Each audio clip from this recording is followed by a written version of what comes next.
ইযা জাআ নাসরুল্লাহি ওয়াল ফাতহ, যখন আল্লাহর সাহায্য এবং বিজয় আসে। কার সাহায্য? কার? কোন পার্শ্ববর্তী রাষ্ট্রের, প্রশাসনের, সেনাবাহিনীর, র্যাবের সাহায্য কার? নাসরুল্লাহ, ইযা জাআ নাসরুল্লাহি ওয়াল ফাতহ। যে আল্লাহ আমাদেরকে সাহায্য করেন সে আল্লাহ তাআলাই বলেন, আমি যখন কাউকে সাহায্য করি তার বিজয় ছাড়া আর অন্য কিছু হতে পারে না। নাসরুল্লাহ, ইযা জাআ নাসরুল্লাহি ওয়াল ফাতহ।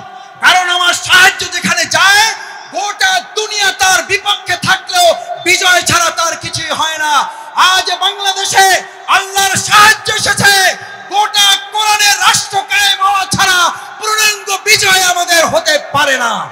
কোরআনের জন্য যারা কথা বলবে, ইসলামের জন্য যারা কথা বলবে, কোরআন বাস্তবায়নের জন্য যারা কাজ করবে, ইসলাম বাস্তবায়নের জন্য যারা কাজ করবে, আজ এখানে আমরা যারা উপস্থিত হয়েছি, আমরা যদি আজ এখান থেকে সিদ্ধান্ত নিতে পারি আমাদের জীবনের সর্বস্বটুকু বিলিয়ে দিয়ে হলেও যে কোরআনের ভালোবাসায় আজ আপনারা এখানে শামিল হয়েছেন, আপনারা কি কোনো ব্যক্তির আহ্বানে ভালোবাসায় এসেছেন নাকি কোরআনের ভালোবাসায় এসেছেন?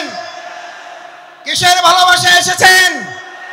এই কোরআনকে আগামী দিনের সংসদে যদি পাঠাতে হয় তার জন্য আমাদের 2024 সালের জুলাই আগস্টের তরুণ যুবকেরা যারা জীবন বাজি রেখে উই ওয়ান্ট জাস্টিসের স্লোগান রেখেছিল, সেই উই ওয়ান্ট জাস্টিসের স্লোগান বাস্তবায়ন কি মানুষের তৈরি করা মতবাদ বাস্তবায়ন করতে পারবে নাকি কোরআন পারবে? উই ওয়ান্ট জাস্টিসের জন্য তরুণ যুবকেরা আমাদের মীর মুগ্ধ আবু সাঈদরা যদি জীবন দিতে পারে, আজ তরুণ যুবক এবং আমাদের জনতাকে জিজ্ঞেস করতে চাই, আগামী দিনে কোরআনের সংসদ কায়েমের জন্য, ইসলামের সংসদ কায়েমের জন্য আরেকবার যদি জীবন দিতে হয় আমাদের, সেই জীবন দিতে আমরা কি রাজি থাকব? আমরা একবার জোরে সোরে আল্লাহর দরবারে শুকরিয়া আদায় করি। সবাই একসাথে আমরা দুই শুকরিয়া আদায় করব। পারা যাবে ইনশাআল্লাহ?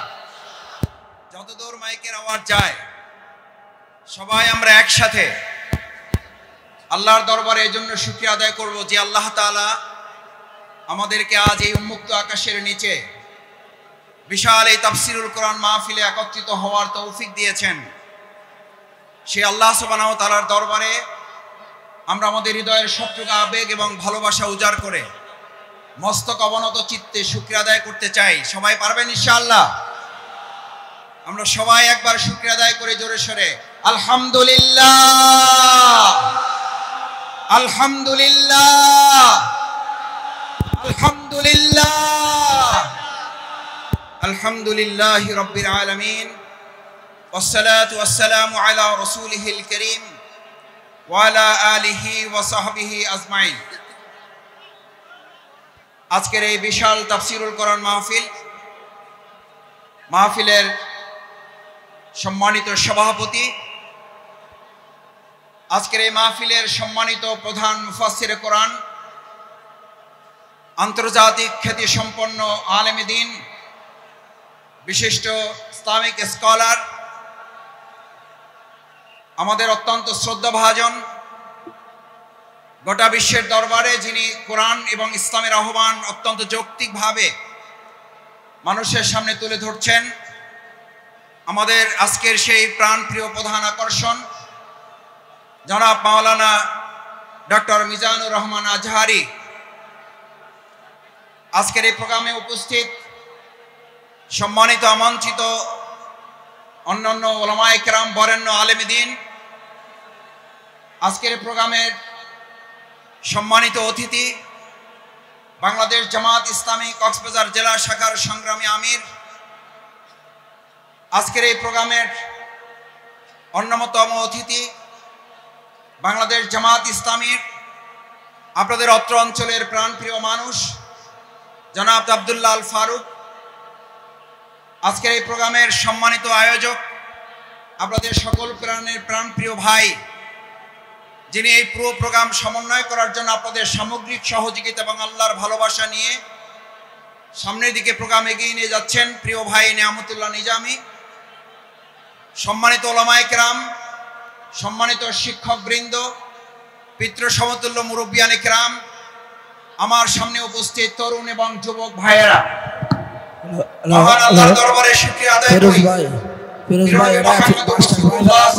এর দরবারে দরুদ পেশ করছি সাল্লাল্লাহু আলাইহি ওয়াসাল্লাম। আজকে এখানে আপনারা যারা এসেছেন, আমরা সবাই এখানে কি দুনিয়ার কোন শক্তির কাছে এসেছি নাকি আল্লাহর শক্তির কাছে এসেছি? কার কাছে এসেছি? আমাদের এই সমস্ত ব্যবস্থাপনার যিনি সহযোগিতা করেছেন, সেটা কি দুনিয়ার কোন শক্তি নাকি আল্লাহর শক্তি? আমার ভাইয়েরা, হযরত ইব্রাহিম আলাইহিস সালামকে যখন আগুনে পুড়ে পরীক্ষায় উত্তীর্ণ করার জন্য আল্লাহ তাআলা সিদ্ধান্ত নিয়েছিলেন, আপনাদের সকলের মনে থাকার কথা, হযরত ইব্রাহিম আলাইহিস সালামকে আগুনে ফালানোর জন্য মাসব্যাপী যখন আগুনের কুণ্ডলী তৈরি করা হচ্ছিল, সমস্ত মানুষ শুধু নয়, ফেরেশতাকুল, সমস্ত পশু প্রাণী আল্লাহর দরবারে আহ্বান করেছিলেন, দোয়া করেছিলেন, আল্লাহ এই বিরাট পরীক্ষা থেকে, নির্যাতন, নির্মমতা থেকে হযরত ইব্রাহিম আলাইহিস সালাম আপনার প্রিয় বন্ধু খলিলুল্লাহকে আপনি হেফাজত করুন। আল্লাহ সুবহানাহু ওয়া তাআলা তাকে হেফাজতের জন্য ফেরেশতাগণকে পাঠিয়েছিলেন। আপনাদের সকলের মনে থাকার কথা, হযরত জিবরাইল আমিন ইব্রাহিম আলাইহিস সালামের কাছে গিয়ে আবেদন করেছিলেন, ইব্রাহিম, আমি আল্লাহর পক্ষ থেকে আপনার কাছে এসেছি, যদি আপনার কোনো সহযোগিতার প্রয়োজন হয় তাহলে আপনাকে আমি সহযোগিতা করতে চাই। সম্মানিত মুসলিয়ান ইকরাম, আজ এই কথাটি আমাদের জন্য অত্যন্ত তাৎপর্যপূর্ণ। যদি কেউ মনে করেন পরিস্থিতি ভালো হয়েছে সেজন্য হয়তো আমরা এই কাজ করতে পারছি, কিন্তু আমরা এই কথাও পরিষ্কার বলি, আমাদের কাছে পরিস্থিতি ভালো হলেও আলহামদুলিল্লাহ, আমাদের কাছে পরিস্থিতি প্রতিকূল হলেও আলহামদুলিল্লাহ, আমরা শত প্রতিকূলতার মধ্যেও দুনিয়ার কোন সহযোগিতার কাছে মাথা নত না করে হযরত ইব্রাহিম আলাইহিস সালাম যেমন জিবরাইল আমিনকে বলেছিলেন, আমার যদি সহযোগিতার প্রয়োজন হয় তাহলে আমি একমাত্র সহযোগিতা গ্রহণ করব মহান আল্লাহ সুবহানাহু ওয়া তাআলা। আল্লাহ সুবহানাহু ওয়া তাআলা ছাড়া আমার কারো সহযোগিতার প্রয়োজন নেই।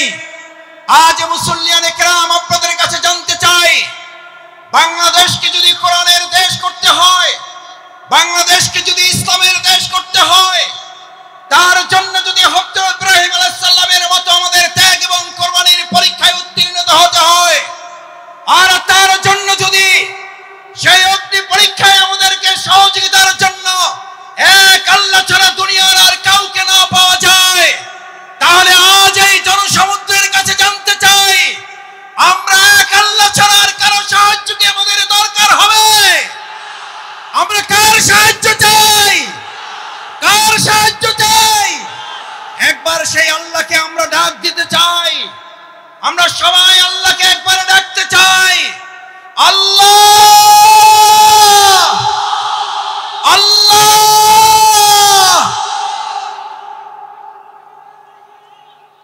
সম্মানিত ভাই এবং বন্ধুগণ, হযরত ইব্রাহিম আলাইহিস সালাম আল্লাহর সাহায্য চেয়েছিলেন।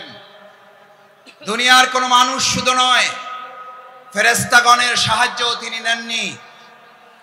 যে ইব্রাহিম আলাইহিস সালাম আল্লাহর সাহায্যের ভরসা করেছিলেন, সেই ইব্রাহিম আলাইহিস সালামকে আল্লাহ তাআলা সাহায্য করেছেন না করেন নাই? আগুনের মধ্যে তাকে বাঁধা রশিটা পর্যন্ত পুড়ে গেছে।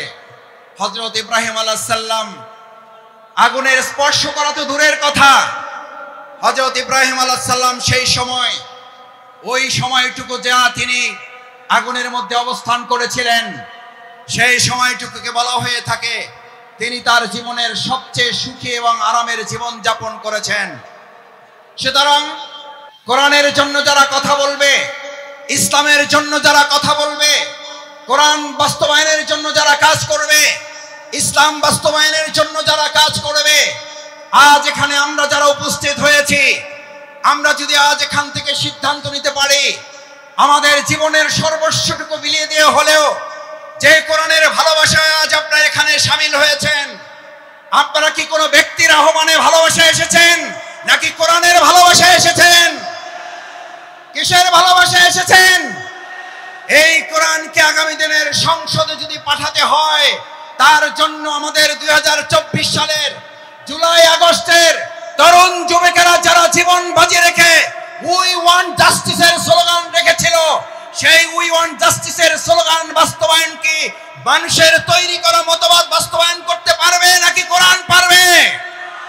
উই ওয়ান্ট জাস্টিসের জন্য তরুণ যুবকেরা আমাদের মীর মুগ্ধ আবু সাঈদরা যদি জীবন দিতে পারে, আজ তরুণ যুবক এবং আমাদের জনতাকে জিজ্ঞেস করতে চাই, আগামী দিনে কোরআনের সংসদ কায়েমের জন্য, ইসলামের সংসদ কায়েমের জন্য আরেকবার যদি জীবন দিতে হয় আমাদের, সেই জীবন দিতে আমরা কি রাজি থাকব? আমরা কি রাজি থাকব?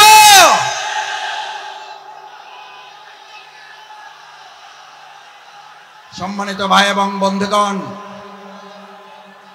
আল্লাহ সুবহানাহু ওয়া তাআলা মহাগ্রন্থ আল কোরআনে আমাদের জন্য উল্লেখ করেন, আল্লাহ তাআলা আমাদের জন্য উল্লেখ করেন,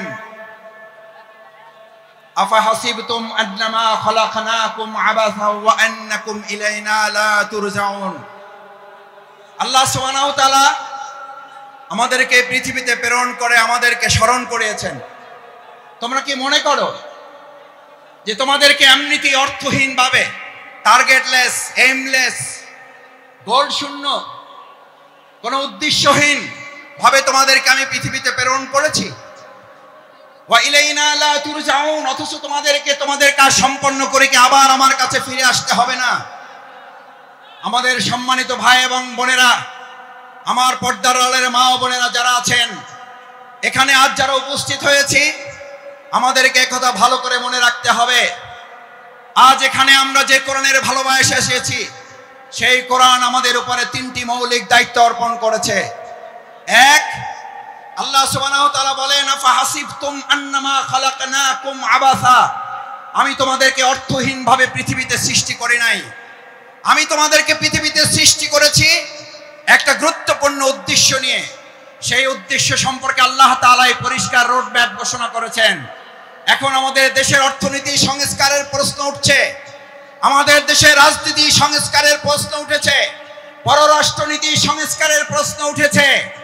আমরা আজ সংস্কারের দায়িত্বে যারা আছেন তাদের কাছে আল্লাহ তাআলার সংস্কারের রোড ম্যাপ তুলে দিতে চাই। আল্লাহ তাআলা কোরআনে ঘোষণা করেন, ফা ইম্মা ইয়াতি আন্নাকুম মিন্নি হুদান, আমি এই পৃথিবীতে মানুষকে প্রেরণ করে তাকে একটা রোড ম্যাপ দিয়ে দিয়েছি। এই রোড ম্যাপের মধ্যে তার রান্নাঘর থেকে শুরু করে তার সংসদ ভবন পরিচালনার পর্যন্ত সমস্ত বর্ণনা আমি উল্লেখ করে দিয়েছি। সুবহানাল্লাহ। আমার ভাইয়েরা, মহাগ্রন্থ আল কোরআনের মধ্যে যে রোড ম্যাপ আল্লাহ উল্লেখ করেছেন, ফামান তাবিআ হুদায়া, যদি এটাকে ফলো করে, যদি এটাকে অনুসরণ করে, যদি এটাকেও মেনে চলে, তাহলে আল্লাহ ঘোষণা দিচ্ছেন, কোন প্রধানমন্ত্রী না, কোন প্রধান উপদেষ্টা না, কোন উপদেষ্টা বৃন্দগণ নন, কোন জাতিসংঘের মহাসচিব নন, এক আল্লাহ সুবহানাহু ওয়া তাআলা ঘোষণা দিয়েছেন, ফামান তাবিআ হুদায়া, তাহলে তোমরা রোড ম্যাপের আসল রাস্তা খুঁজে পাবে। আমরা আজ বাংলাদেশের বর্তমান দায়িত্বে যারা আছেন তাদের কাছে মহাগ্রন্থ আল কোরআনের আহ্বান পৌঁছে দিয়ে বলতে চাই, বাংলাদেশকে যদি যথাযথ সংস্কারের মাধ্যমে তার আসল রোড ম্যাপে পরিচালনা করতে হয়, তাহলে মহাগ্রন্থ আল কোরআনের আইন দিয়ে ছাড়া মানুষের তৈরি করা কোনো চিন্তা তন্ত্র মতবাদ দিয়ে পুরনো সংস্কার করা সম্ভব হবে না। ভাই এবং বন্ধুগণ, আল্লাহ তাআলা বলেন, যদি এটাকে ফলো করো হুদায়া, তাহলে সঠিক পথ পাবে। আচ্ছা, আপনাদের কাছে জিজ্ঞেস করি, যদি কোরআন অনুসরণ করার মধ্যে দিয়ে সঠিক পথ পাওয়ার কথা বলা হয়, তাহলে আমাদের কাছে কি এই প্রশ্ন ওঠা স্বাভাবিক নয় যে কোরআন বাদ দিয়ে যে কোনো পথ অবলম্বন করলে ওটা সঠিক নয়, ওটা গোমরাহির পথ? কোরআন যদি আল্লাহর পথ হয়, তাহলে কোরআনের বাইরে যা মত আছে, পথ আছে, সমস্ত মত এবং পথ ইবলিসের পথ। ঈমানদাররা কখনো কোরআনের পথ, আল্লাহর পথ বাদ দিয়ে ইবলিসের পথে হাঁটতে পারে না। আজ আমাদের এই কোরআন দায়িত্ব দিয়েছে, ফামান তাবিআ হুদা, তাহলে তোমরা সঠিক পথ পাবে, আসল পথ পাবে। আমাদের এই প্রিয় মাতৃভূমি বাংলাদেশ স্বাধীন হওয়ার 53 বছর পার হলেও আমরা কি অর্থনৈতিক মুক্তি পেয়েছি ভাইয়েরা? আমরা কি সাংস্কৃতিক মুক্তি পেয়েছি? আমরা কি রাজনৈতিক মুক্তি পেয়েছি? এই সকল মুক্তি আমাদের যদি পেতে হয় তাহলে আমাদের মানুষের তৈরি করা মতবাদের দিকে নাকি কোরআনের দিকে ফিরতে হবে? আমাদের গ্রামে, আপনাদের গ্রামে আমরা সবাই একটা কথা বলি, সোজাতে হবেন, মরার আগে হবেন না। কখন হবেন? কখন হবেন? কাপড় দিয়ে যখন পায়ের কাছে একজন ধরে আর মাথার কাছে একজন ধরে, দুই দিকে দুইজন ধরে আর টানে, বলে যে আরো সোজা করো, আরো টাইট করো।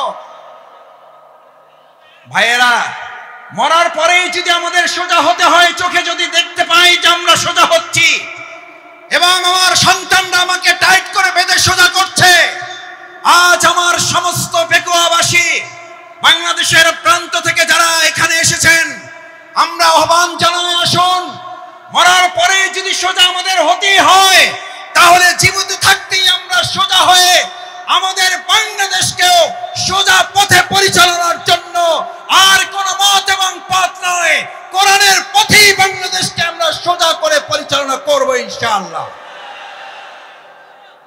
দ্বিতীয় যে দায়িত্ব আল্লাহ তাআলা আমাদেরকে দিয়েছেন, ফামান তাবিআ হুদায়া ফালা খাউফুন, কোনো ভয় নেই তোমাদের।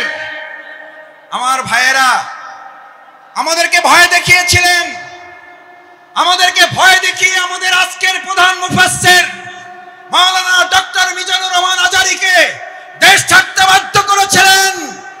আজ এসে দেখে যান, আপনি নেই, আমাদের ডক্টর মাওলানা মিজানুর রহমান শুধু নেই, তার লক্ষ লক্ষ ভালোবাসার মানুষেরা পেকুয়া শুধু নয়, গোটা বাংলাদেশকে আজ আলো ছড়িয়ে দিয়েছে। আপনারা সাইদি সাহেবকে হত্যা করেছেন, এক সাইদি রহমানের অনুপস্থিতিতে লক্ষ সাইদি আমাদের তৈরি হয়ে কোরআনের দাওয়াত পৌঁছে দিচ্ছে। আমাদের হত্যা করা যায়, আমাদের ফাঁসি দেওয়া যায়, আমাদের শেষ করা যায় না, আমাদের শেষ করা যাবে না।